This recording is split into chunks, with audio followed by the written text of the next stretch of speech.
আরে হয়তো না উড়ে তার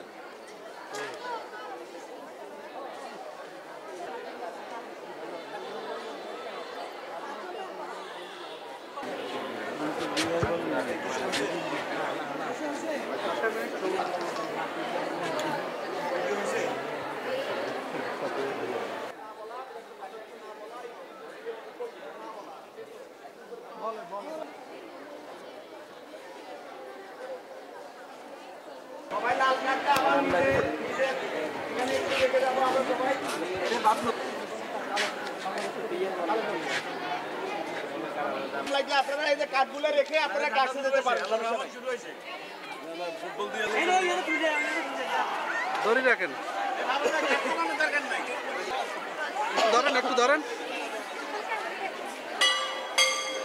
বসুন্ধরা শুভ সংঘের আয়োজনে আমাদের এই সমাজে বাল্যবিবাহ, ইভটিজিং, মাদক এবং কিশোর গ্যাং একে বিতাড়িত করার জন্য এবং মাদককে পরিহার করার জন্য, ইভটিজিংয়ের সচেতনতা সৃষ্টি করার জন্য, বাল্যবিবাহকে পরিহার করার জন্য ছাত্রছাত্রীরা লাল কার্ড দেখিয়েছে।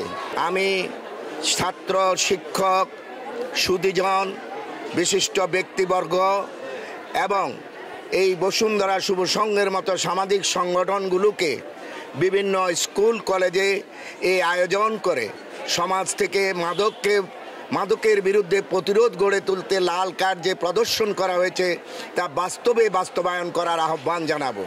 এই ইভটিজিং, মাদক এবং বাল্যবিবাহের কারণে আমাদের সমাজের অবক্ষয় দেখা দিয়েছে। এই অবক্ষয় থেকে যেন আমরা রক্ষা পেতে পারি, এটার জন্য আমাদের পাঠ্যপুস্তকও এইসব পড়া আমরা বাচ্চাদেরকে পড়িয়েছি, এদেরকে বুঝিয়েছি। আজকের এই আয়োজনকারীকে আমি ধন্যবাদ জানাচ্ছি এই আয়োজন করার জন্য। আমরা মাদক, বাল্যবিবাহ এবং ইভটিজিংকে লাল কার্ডের মাধ্যমে এটা প্রত্যাহার করার জন্য বিশেষভাবে অনুরোধ জানাচ্ছি।